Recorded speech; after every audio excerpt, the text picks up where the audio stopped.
हाँ जी। तो अब वो पता नहीं किसने तैयारी की है, समय भी कम है हमारे पास। तो यदि कोई बोलना चाहेगा तो हम कल ले लेंगे उसका नाम। अभी हम आगे बढ़ा लेते हैं विषय को। अधिकरण के भेद। अधिकरण क्या होता है और अधिकरण का स्वरूप क्या है और उसके भेद क्या है, वो बताने आ रही है हरदा से मंजू जी जैन।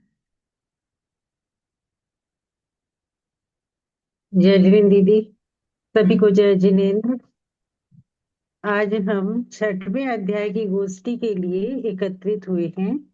और गोष्ठी में मेरा विषय सातवां, आठवां और नौवां, ये तीन सूत्र हैं।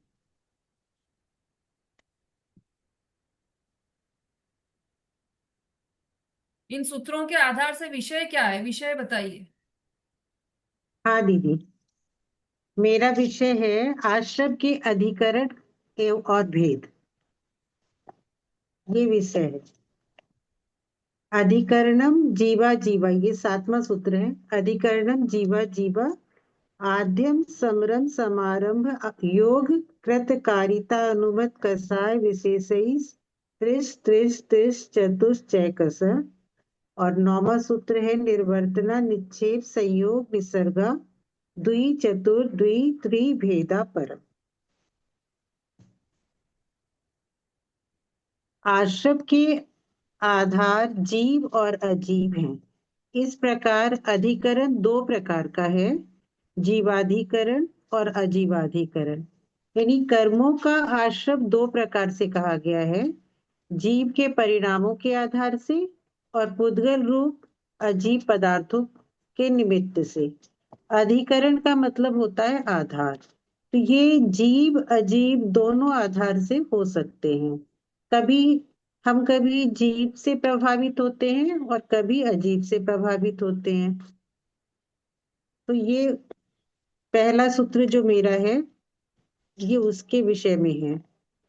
और समरम समारंभ और आरंभ, पहला जो जीवाधिकरण 108 प्रकार का है, उसमें समरम समारंभ और आरंभ, ये तीन मन वचन और काय, ये तीन योग, और कृत कारित और अनुमोदना, ये तीन, क्रोध मान माया लोभ, ये चार कसाई, कुल मिला के 3 into 3 into 4 करने पर 108 प्रकार का जीवाधिकरण होता है। तात्पर्य यह है कि जीव के 108 प्रकार के भावों से कर्मों का आश्रम होता है। इसलिए जीवाश्रम को भावाश्रम भी कहते हैं। आलोचना पाठ में हम प्रतिदिन पढ़ते हैं, समरंभ समारंभ आरंभ मन वचतन कीने प्रारंभ कृतकारित मोदन करके क्रोधादि चतुष्टय धर के शत आठ जो इम भेदंते अघ कीने परछेदंते। वो इसी के विषय में है, जो 108 भेद हैं हमारे। तो किसी काम के करने के संकल्प को समरंभ, उसके साधनों को इकट्ठा करने को समारंभ, और कार्य शुरू कर देने को आरंभ कहते हैं। स्वयं करना कृत, दूसरों से कराना कारित है, और किए गए कार्य की सराहना करना अनुमोदना है। मन वचन काय, ये तीनों योग हैं। मन वचन और काय के आलंबन से आत्मा के प्रदेशों का संकल्प होना सो योग है। सूत्र में च शब्द अनंतानुबंधी, अप्रत्याख्यान, प्रत्याख्यान और संजोलन कसाई की चार भेद बतलाता है। अनंतानुबंधी कसाई, जिस कसाई से जीव अपना स्वरूपाचरण चारित्र प्रकट ना कर सके, उसे अनंतानुबंधी कसाई कहते हैं। अप्रत्याख्यान कसाय, जिस कसाय से जीव एक देश रूप संयम किंचित मात्र भी प्राप्त न कर सके, उसे अप्रत्याख्यान कसाय कहते हैं। प्रत्याख्यान कसाय, जीव जिस कसाय से सम्यक दर्शन पूर्वक सकल संयम को ग्रहण ना कर सके, उसे प्रत्याख्यान कसाय कहते हैं। और संजोलन कसाय, जिस कसाय से जीव का संयम तो बना रहे किंतु शुद्ध स्वभाव में पूर्ण रूप से लीन ना हो सके, उसे संजोलन कसाय कहते हैं। क्रोधादि चार और कृत आदि तीन के भेद से काय आदि योगों के समरम समारंभ और आरंभ से विशिष्ट करने पर प्रत्येक के 36 भेद होते हैं। जैसे क्रोध कृत काय समरम, मान कृत काय समरम, माया कृत काय समरम, लोभ कृत काय समरम। इसी तरह कारित और अनुमोदना के भी लगा लेने पर 12 भेद हो जाएंगे, और समरम और आरंभ भी इसी तरह 12-12 प्रकार के होकर कुल 36 प्रकार काय योग के होते हैं। इसी तरह वचन और मन के भी 36-36 प्रकार मिलकर कुल 108 प्रकार जीवाधिकरण के होते हैं। दूसरा, अजीवाधिकरण आश्रम।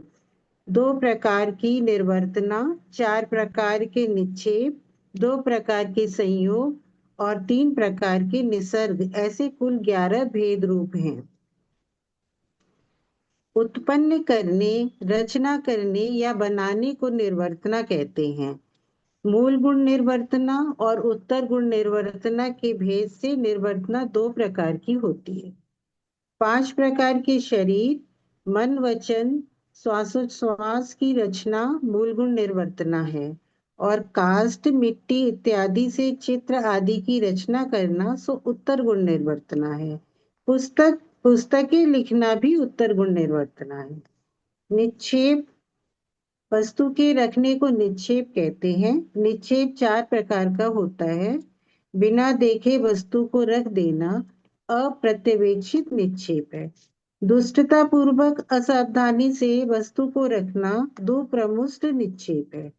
किसी भयवश या अन्य कार्य करने की जल्दी में वस्तु को पटक देना या सहसा निक्षेप है।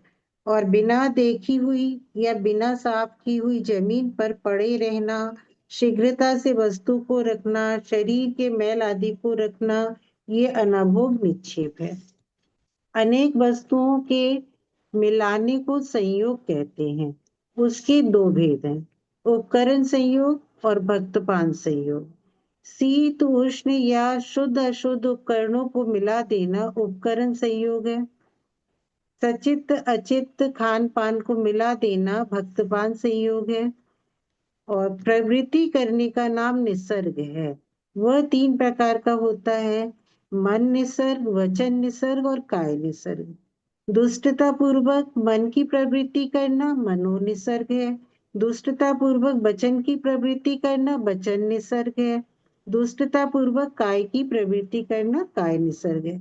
इस प्रकार अजीवाधिकरण 11 प्रकार का होता है।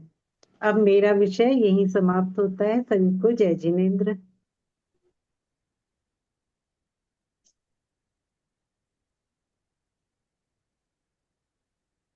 बहुत बढ़िया मंजू जी, बहुत अच्छा आपने पूरा जीव अधिकरण और अजीव अधिकरण का डिटेल में वर्णन किया।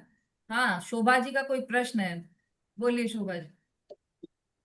इन्होंने जैसे जो संयोग का दो बोला है दीदी, भक्तपान संयोग और उपकरण संयोग, तो हम्म। उसमें बोलता है कि ठंडा गरम मिला देना और हाँ सचित और अचित से मिला देना, तो वो तो दोनों एक ही चीज हुई ना, कि सचित और अचित और ठंडा गरम, वो तो एक ही चीज हुई ना। उपकरण संयोग में तो उपकरण ही आएगा ना। हाँ।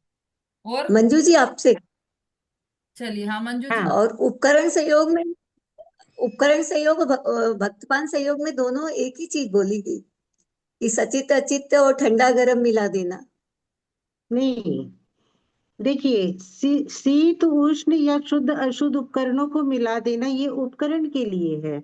इसमें क्या है, हाँ हाँ, जैसे हाँ, ये राम जी भाई की टीका में उसमें हम लोगों ने पढ़ा था ना कि धूप में गर्म हाँ पिच्छी से। हाँ, ये है हाँ ना, बोल। उपकरण संयोग में ठंडी पुस्तक कमंडल शरीर आदि को धूप से गर्म हुई पीछी से, मतलब धूप से गर्म हुई पीछी हाँ, से पिच्छी से उठना, साफ ये करना। सब उपकरण संयोग। हाँ, ये उपकरण हाँ, ये उपकरण उपकरण आएगा ना, संयोग कोई है। उपकरण ही आएगा ना, कोई चीज का हाँ हाँ, उपकरण रहेगा। ये उपकरण में लिखा है ना, मैंने भी उपकरण में लिखा है। ये शीत उष्ण जो लिखा है ना, ये ठंडा गर्म का, वो ये उसी वो के भक्त विषय में है। हाँ, आप शीत उष्ण बोलिए। का। हाँ, ठीक है शीत ठीक। उष्ण जो लिखा है ना, यानी ठंडा और गर्म। ये ठंडा गर्म। उसी के विषय में, हाँ उसी के विषय में। ठीक और है। शुद्ध अशुद्ध भी उपकरण होते हैं, उपकरण में हाँ शुद्ध अशुद्ध भी होते हैं। हाँ। तो जैसे शुद्ध है, ठंडे कोई से उपकरण ठंडे से शुद्ध, गर्म में नहीं आना, गर्म से ठंडे में मिलाना, ऐसा हुआ ना। ठंडे में नहीं जाना। ठंडे ठंडे से या गर्म से हाँ, गर्म या में। गर्म जगह पे पिच्ची रखी है, तो उससे हम अपने, हम ठंडे से आए और हमने उससे अपना शरीर, मुनिराज जो करें अपना शरीर साफ करते हैं, हम लोग तो नहीं ऊपर करेंगे पीछे से, तो मुनिराज करते हो अपन भी ऐसा, कर तो सकते वो ये, हैं, जैसे अपन भी कर सकते हैं ना, बाहर नैपकिन रखी, गर्म हो गई, हाँ घर के ये अंदर हम लोग कर सकते हैं, पिच्ची का नहीं कर सकते, चलिए, हाँ। शंका का हो गया ना जैसे समाधान। नैपकिन, जी शंका का जी। समाधान हो गया, चलिए बहुत बढ़िया। आपका हुआ कि नहीं? प्रश्न अच्छा पूछा शोभा जी ने, बढ़िया, और उत्तर भी दिया मंजू जी ने बराबर, बहुत अच्छा है। चलिए अब आप लोगों से प्रश्न है, 33 लोग हैं अभी यहाँ पर। आप लोगों से प्रश्न है, अधिकरण दो प्रकार के बताएं, जीव अधिकरण और अजीव अधिकरण। इसमें से अजीव अधिकरण कितने प्रकार का है, बिना देखे मन से बोलना है,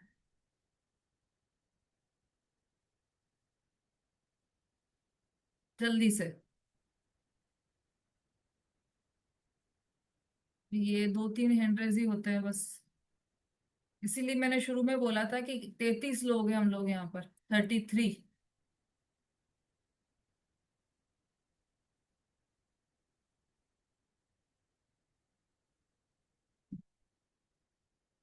चलिए विमलेश जी बोलिए। दीदी, अजीव अधिगण 11 प्रकार का है दीदी, कुल। निसर्ग 2 प्रकार का, हम्म। निक्षेप 4 प्रकार का, निवर्तना 2 प्रकार की और संयोग 2 प्रकार का।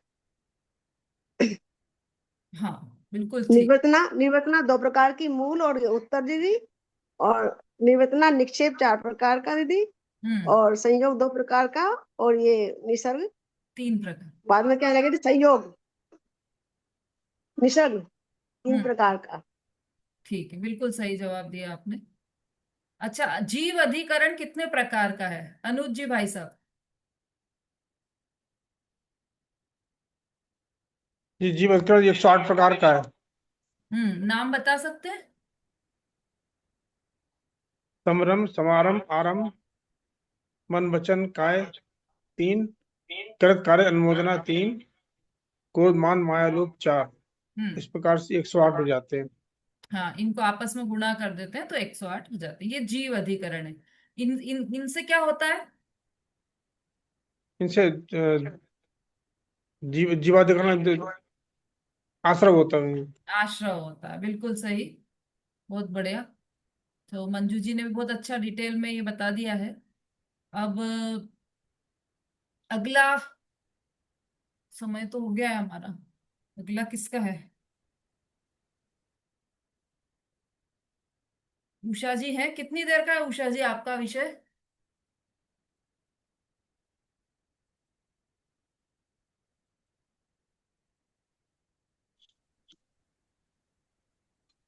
कितना समय लगेगा आपका विषय में, क्योंकि दीदी 5 मिनट, 5-7 सात, हाँ 7-8 मिनट तो लग ही जाए।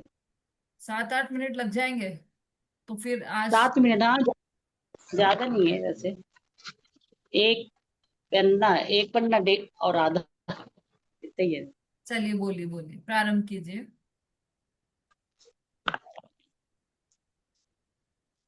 जय जिनेन्द्र सभी को। मेरा विषय आज सूत्र 10 बोल रही हूँ, ज्ञानावरण एवं दर्शनावरण के आश्रम का कारण।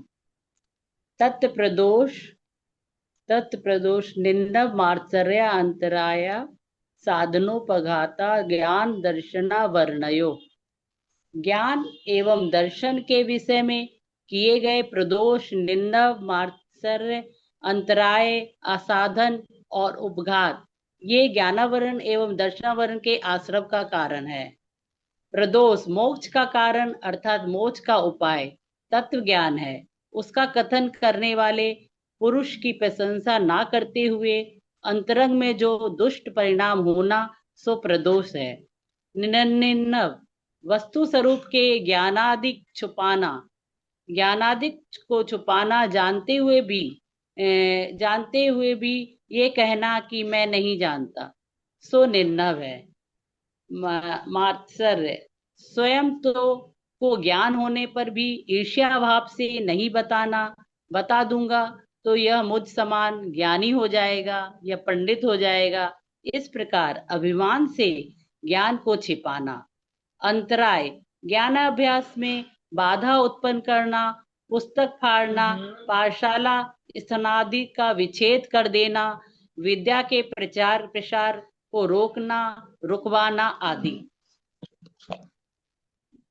असाधन, किसी ज्ञानी के द्वारा प्रकाशित ज्ञान को रोक देना। मन वचन काय से बाधा उपस्थित करना। उपघात, प्रशंसनीय ज्ञान में दोष लगाना, सही को गलत बताना। इस सूत्र में जो ज्ञानावरण दर्शनावरण के कर्म के आश्रम के 6 कारण कहे हैं, उसके बाद ज्ञानावरण के लिए विशेष कारण श्री तत्वसार के 4थे अध्याय की 13 से 16वीं गाथा में निम्न प्रकार से दिए हैं। तत्वों का उत्सूत्र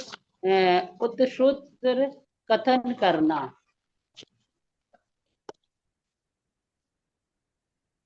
तत्व का उपदेश सुनने में अनादर करना।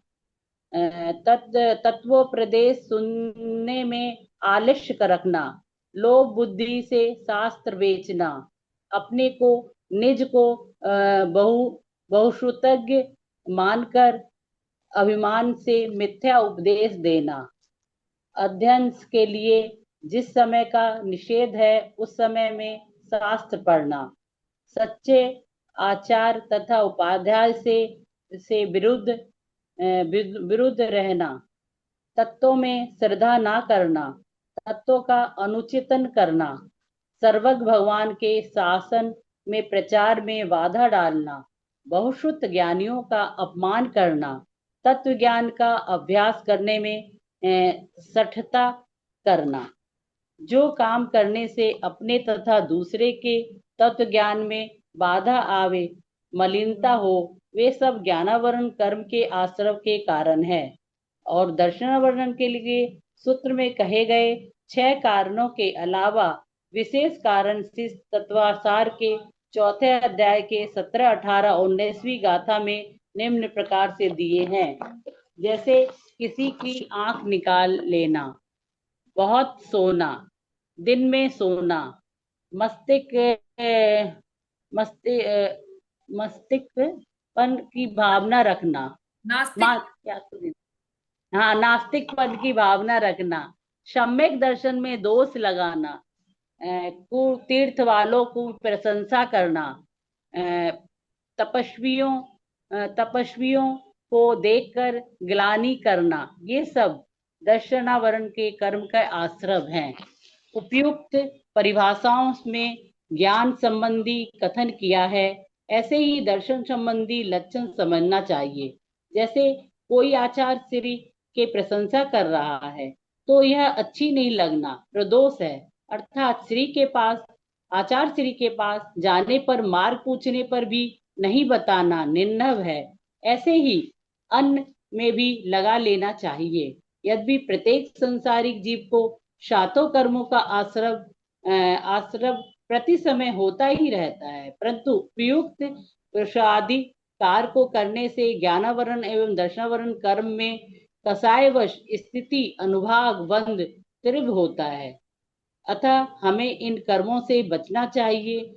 तो फिर हम क्या करें? हमें अपने ज्ञानावरण एवं दर्शनावरण कर्म के क्षयोपशमों को बढ़ाने के लिए शास्त्र स्वाध्याय पढ़ना पढ़ाना, शिविर लगवाना, पुस्तकें छपवाना, गरीबों को शिक्षा में सहायता प्रदान करना, पाठशाला खुलवाना, मंदिर बनवाना, जिन प्रतिमा विराजमान करना, तीर्थ यात्रा करना एवं कराना आदि शुभ कार्य करना चाहिए। इसी के साथ जय जिनेन्द्र। बहुत अच्छा, बहुत बढ़िया। देखिए सुषमा जी बराबर क्लैप करते हैं हर बार बिना बोले। और भी बहुत लोग हैं जो ताली बजाते हैं बिना बोले ही, क्योंकि जिसको पसंद आता है ना वही ताली बजाते हैं। बहुत बढ़िया। उषा जी, क्षयोपशम बढ़ाने के लिए ये सब नहीं करना है हमें, जैन धर्म का प्रचार प्रसार करें या किताबें छपवाएं, अपना क्षोभ बढ़ाने के लिए नहीं करना है ये। अगर ऐसा कर लिया तो उद्देश्य ही गलत हो जाए। किस लिए करना है? तो जिन धर्म प्रभाव ना हो ऐसी भावना सहज होती है, क्योंकि जैन धर्म इतना अच्छा लगता है तो हमें ऐसा लगता है कि सबके पास पहुंचे ये बात, जो बात हमको अच्छी लग रही है वो सबके पास होना चाहिए, ऐसी भावना सहज होती है। तब ये सब कार्य किए जाते हैं, पत्रिकाएं छपवाना और भी जो भी जिन धर्म प्रभावना के कार्य हैं वो सब इसीलिए किए जाते हैं, है ना। बहुत बढ़िया, अभी तो समय हो गया है, पर एक एक प्रश्न आपसे पूछ लेती हूँ। दो प्रश्न हैं छोटे छोटे से। पहला तो ये है कि लोभ बुद्धि से शास्त्र किसी ने बेचे हैं, उसको इच्छा है कि मेरे को थोड़ा प्रॉफिट हो जाए इसमें, तो क्या उसे कर्म का बंध होगा, और यदि होगा तो कौन से कर्म का बंध होगा? अच्छा, पहले उषा जी से किसी को कोई प्रश्न हो तो वो हैंड रेस कीजिए।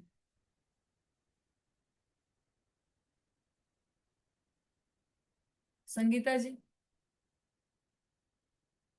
जी दीदी, उससे ज्ञानावरण और दर्शनावरण दोनों कर्म का बंद होगा।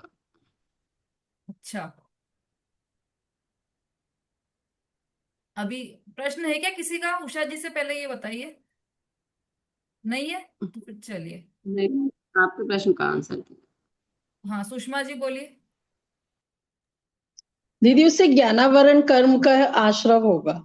हाँ, बहुत बढ़िया, ज्ञानावरण कर्म का आश्रय होगा। और यदि हम दिन में सोते हैं तो कौन से कर्म का आश्रय होगा, समता भाभी? दर्शनावली कर्म का आसरा होगा। बिल्कुल सही, दर्शनावरण कर्म का आश्रय होगा। ये जो नीचे दिए हैं इसमें अलग से पॉइंट्स दिए हैं, वो ज्ञानावरण कर्म के लिए अलग दिए हैं और दर्शनावरण कर्म के अलग से दिए हैं। उसको आप पढ़िएगा और समझने का प्रयास कीजिएगा। अभी तो समय हो गया है। हाँ, किसी का कोई प्रश्न हो तो वो हैंड रेस कीजिए, नहीं तो फिर अभी तो हम यही विराम लेंगे, आगे की गोष्ठी कल चलेगी हमारी। हाँ, मंजू जी बोलिए।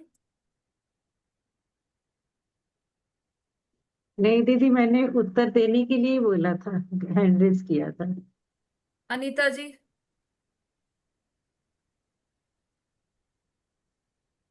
जयश्री जी, छठा सूत्र हम बोल सकते हैं क्या कल?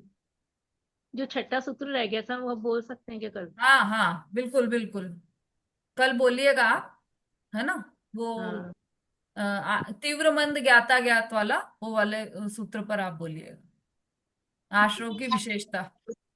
ठीक है, कल आप ठीक है दीदी। प्रथम रहेगा, आप समय से आ जाइएगा। ठीक है दीदी। चलिए, अभी यही विराम लेते हैं हम। जावाणी के ज्ञान से सूझे लोकालोक, सो वाणी मस्तक नम सदा देत हूँ डोक। बोलिए जिनवाणी माता की जय, महान जैन धर्म की जय, आचार्य उमा स्वामी की जय। जय हो।